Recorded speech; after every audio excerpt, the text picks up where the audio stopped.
যাদের বাগানে ক্যানোপি প্রায় রেডি হয়ে গেছে তাদের কিন্তু ফুলের জন্য আজ থেকে প্রিপারেশান করতে হবে। শুভবায়ু এগ্রো ফার্মের পক্ষ থেকে সবাইকে আন্তরিক শুভেচ্ছা ও অভিনন্দন জানাই। তো আজকে ফিরে এলাম নতুন টপিক নিয়ে। নতুন টপিক বলতে এই যে দেখতে পাচ্ছেন গাছের ক্যানোপিটা দেখানোর জন্য আমি বলছি। দেখতে পাচ্ছেন প্রত্যেকটা ডাল কিন্তু যতটা পর্যন্ত বাড়ার ততটা পর্যন্তই প্রায় বেড়ে গেছে। হ্যাঁ, তো আমাদের এই ডালগুলোকে কিন্তু আজ থেকেই প্রিপারেশান নিতে হবে।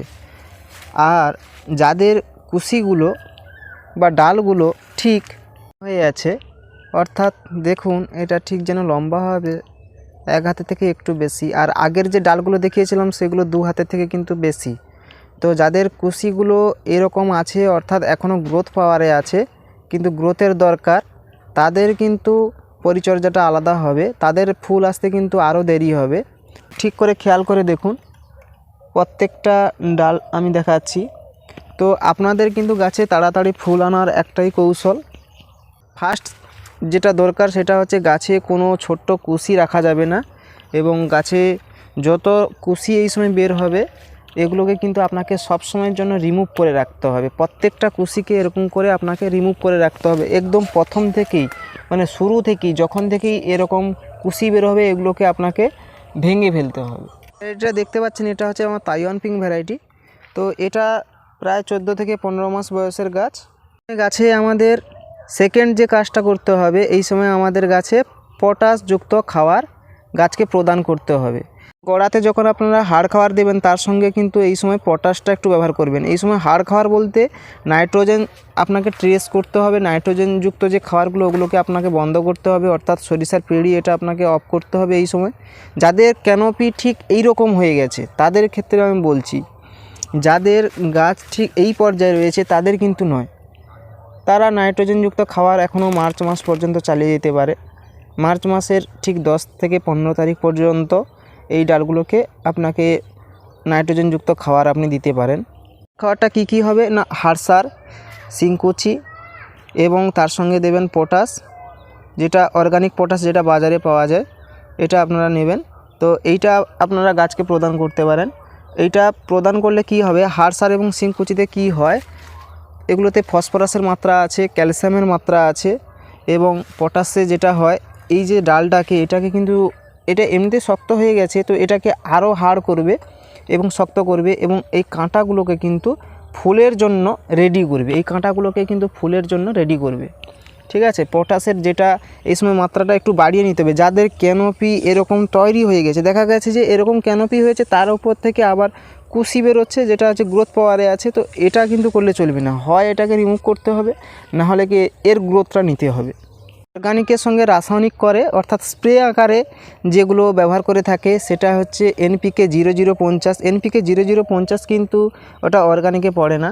তো অনেকে কি করে যে গাছের গোড়াতে অর্গানিক খাবার দেয় এবং স্প্রে আকারে অনেকে কি করে রাসায়নিক ওই স্প্রেটা দিয়ে থাকে। তো ওটা যারা রাসায়নিক করে তারা নিতে পারে। তারা কি করবে যে 0050 আর হয়তো কিছুদিন যাওয়ার পরে, ঠিক 10 থেকে 15 দিন যাওয়ার পরে, কিংবা এখন থেকে যাদের এরকম ক্যানোপি রেডি হয়ে গেছে তারা করতে পারে 0050 ঠিক 15 দিন অন্তর অন্তর একবার স্প্রে করবেন। আর 0050 ব্যবহার করার আগে আপনাকে আরেকটা গাছ রেডি করতে হবে, মানে আরেকটা কাজ যেটা আপনাকে মাস্ট করতে হবে, ফসফরাসের মাত্রাটা বাড়াতে হবে। তো আপনি নিতে পারেন NPK 5234, NPK 05234, অর্থাৎ N-তে নাইট্রোজেন, P-তে ফসফরাস, K-তে পটাশ।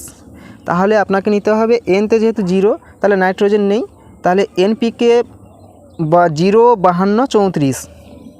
আর ধরে আমি বলছি যাদের গাছ এই রকম পর্যায়ে বা যাদের কুশি এইরকম পর্যায়ে রয়েছে তারা কিন্তু এই NPK 05234 বা NPK 0050 এখন ব্যবহার করবেন না। মিনিমাম আরও 15 থেকে 20 দিন যাওয়ার পর, আমি টাইমটাও বলে দিচ্ছি, এই ডালটা হয়তো আর একটু বাড়বে, তো এই ডালগুলোর জন্য আপনাকে আরও মিনিমাম 15 দিন টাইম দিতে হবে। তো আপনি শুরু করতে পারেন মার্চের 10 থেকে 12 তারিখের দিকে বা 15 তারিখের দিকে আপনি 0050 এবং 05234 NPK এটা নিতে পারেন। যারা রাসায়নিক পদ্ধতিতে বিঘার পর বিঘা চাষ করে তাদের প্রশ্ন থাকে, আমরা বিঘার পর বিঘা করে থাকি, আমরা অর্গানিকও দেই আবার রাসায়নিকও ব্যবহার করি, তাদের ক্ষেত্রে বলছি। আমি কিন্তু দেখতে পাচ্ছেন এখানে পুরো আমি অর্গানিকে আমি আমার বাগান রেডি যেহেতু আমার তো বিঘার পর বিঘা বাগান নয়, আমার যতটুকু বাগান, তো আমি এটার উপরে আমি বেসিক্যালি আমি আর অর্গানিকে যাওয়ার চেষ্টা করি। 3 নম্বর যেটা করতে হবে, গাছে এই সময় যাতে সানবার্ন বা যাতে ইয়েলো না হয় তার জন্য আপনাকে মাঝে মাঝে গ্রিন মিরাকেল এটা ব্যবহার করতে পারেন, আর না হলে মিরাকুলানও ব্যবহার করতে পারেন। মিরাকুলান গাছের যেমন সবুজও রাখে তেমন বৃদ্ধির আকারটাকেও ঠিকঠাক রাখে, তো আপনারা এটা ব্যবহার করতে পারেন। আর 3 নম্বর কন্ডিশন, ফুল ফল আনার জন্য গাছে আপনাদের সালোক সংশ্লেষের ভালো প্রিপারেশান থাকতে হবে এবং গাছকে ভালো হার্ডভাবে তৈরি করার জন্য এবং গাছকে সঠিক পর্যায়ে নিয়ে যাওয়ার জন্য আপনাকে এই সময় ম্যাগনেসিয়াম সালফেটের স্প্রেটা দিয়ে যেতে হবে। আপনারা শীতের সময় যারা ম্যাগনেসিয়াম সালফেট ব্যবহার করেছেন বা করেননি, তারা এই সময় থেকে ম্যাগনেসিয়াম সালফেটের ব্যবহারটা একটু বাড়ান, অর্থাৎ 15 দিন অন্তর অন্তর এটা করে রাখবেন। দেখবেন সানবার্নের হাত থেকেও গাছটা কিছুটা হলেও প্রোটেক্ট হবে। কারণ আপনারা তো জানেন যে ম্যাগনেসিয়াম সালফেট গাছকে কী কী করতে সাহায্য করে। প্রথম হচ্ছে গাছের যে রান্নাঘর, অর্থাৎ গাছে ক্লোরোফিলের মাত্রা বাড়তে সাহায্য করে। তাহলে এখানে যখন সানবার্ন হয়ে যায় বা ইয়েলো হয়ে যায়, তো এখানে কি হয়, তখন গাছ কিন্তু ফ্যাকাশে ভাব নেয় এবং গাছ খুব দুর্বল প্রকৃতির হয়ে যায়। তাহলে আপনারা তো জানেন যে ম্যাগনেসিয়াম সালফেট গাছকে ট্রেসের হাত থেকে রক্ষা করে। তো সেই ট্রেস থেকে গাছকে আপনাকে এই সময় প্রিপেয়ার করতে হবে। গরম কিন্তু এরপরে পড়বে মার্চ এপ্রিলের দিকে, কিন্তু খুবভাবে গাছকে এই সময় থেকে কেয়ার করতে হবে আস্তে আস্তে করে আপনাদের ফুলে যাওয়ার জন্য। যেটা 4th নম্বর কন্ডিশন, সেটা অ্যাপ্লাই করতে হবে যে জলের মাত্রাটা একটু কমিয়ে নিয়ে আসতে হবে। যাদের বাগান পুরো রেডি হয়ে গেছে, ফুল নিতে চাইছেন, তাদের কিন্তু জলের মাত্রাটা একটু কমিয়ে নিয়ে আসতে হবে। যে মাত্রাটা জল দিতেন এই সময় থেকে আস্তে আস্তে করে জলের মাত্রাটা কমাতে হবে। যাদের বাগান থেকে মানে প্রথম ফ্রুটে যেতে চাইছেন বা প্রথম ফলটা নিতে চাইছেন, তাদের কিন্তু এই সময় থেকে একটু করে জল কমাতে হবে। নম্বর যেটা আপনাকে করতে হবে, গাছের গোড়াতে হিউমিক অ্যাসিডের জল দিতে হবে। 15 দিন অন্তর অন্তর হিউমিক অ্যাসিডের জল দিতে পারেন, এটা আপনাকে ব্যবহার করতে হবে। এবং সঙ্গে পটাশ ব্যবহার করতে পারেন, যেটা হচ্ছে অর্গানিক পটাশ পেয়ে যাবেন। আর যারা রাসায়নিকে যান তারা রাসায়নিক পটাশ পেয়ে যাবেন। রাসায়নিক পটাশের দাম কিন্তু খুব কম, তো ওটা আপনারা যারা রাসায়নিকে করে তারা রাসায়নিকে যাবে। কাটার সঙ্গে সঙ্গে মানে এই যে কুশিগুলো, এগুলো কাটার সঙ্গে সঙ্গে কিন্তু আপনাকে এই ডালটা যদি গ্রোথ পাওয়ারে থাকে, একে গ্রোথ পাওয়ারে প্রথম স্টপ করতে হবে। এখন যেটা দেখতে পাচ্ছেন এটা হচ্ছে চিকি ইয়েলো স্টিকি স্ট্র্যাপস। তো এটা কিন্তু ফ্রুট সিজনের জন্য খুবই একটা গুরুত্বপূর্ণ।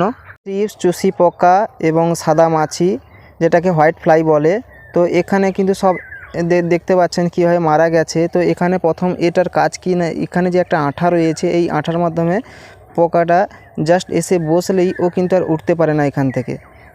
এই কালারের জন্য কিন্তু পোকাগুলো আকৃষ্ট হয়ে এখানে যখন এসে বসে, তখন কিন্তু এখানে একটা আঠা রয়েছে, তো এই আঠার মাধ্যমে ওরা কি করে আর এখান থেকে উঠতে পারে না। দেখুন অনেক পোকাগুলো এখনও যারা জীবিত আছে তারা কিন্তু ওঠার চেষ্টা করছে, তো এরা উঠতে পারে না। তো কিছু সময় এরকম থাকার পরে ওদের তো শরীরে একটা এনার্জি দরকার হয়, তো এনার্জি পরপর ক্ষয় হতে হতে শেষে অনাহারে এরা মারা যায়। তো এরকমভাবে আপনারাও ব্যবহার করতে পারেন। কারণ অনেক সময় কি হয় না, ফলের গায়ে এই রকম সাদা মাছি, চুষি পোকা, থ্রিপস, বিভিন্ন রকম যে পোকাগুলো থাকে, তো ওরা কি করে ফলের গায়ে বিভিন্ন রকম দাগ করে, বা গাছে দেখবেন অনেক সময় ক্লোরোফিলে যেন একটা বিবর্ণ দাগ দেখা যায়, যেন ক্লোরোফিলে ঘাটতি হয়েছে, বা বিভিন্ন রকম একটা সমস্যা করে নতুন কুশিগুলো, বা অনেক সময় কি হয় নতুন কুশিগুলো শুকিয়ে যায়। তো এগুলো কিন্তু এই সাদা মাছি বা থ্রিপস বা চুষি পোকারই কাজ। এগুলো থেকে কিন্তু গাছকে রক্ষা করার জন্য যারা অর্গানিকে বাগান করে, বেসিক্যালি যারা অর্গানিকে বাগান করে তারা এটা ব্যবহার করতে পারেন। অর্গানিক শুধু নয়, যারা রাসায়নিকেও করে তাদের ক্ষেত্রেও খুবই কার্যকরী। কারণ এগুলো ব্যবহার করলে আপনাকে কিন্তু এই বিভিন্ন রকম পোকার হাত থেকে কিংবা বিভিন্ন রকম যেই ভাইরাস বহনকারী যে পতঙ্গগুলো রয়েছে, এদের হাত থেকে কিন্তু আপনি বাগানকে অনেকটা রক্ষা করতে পারবেন। তো ভিডিওটি শেষ পর্যন্ত দেখার জন্য সবাইকে অসংখ্য ধন্যবাদ।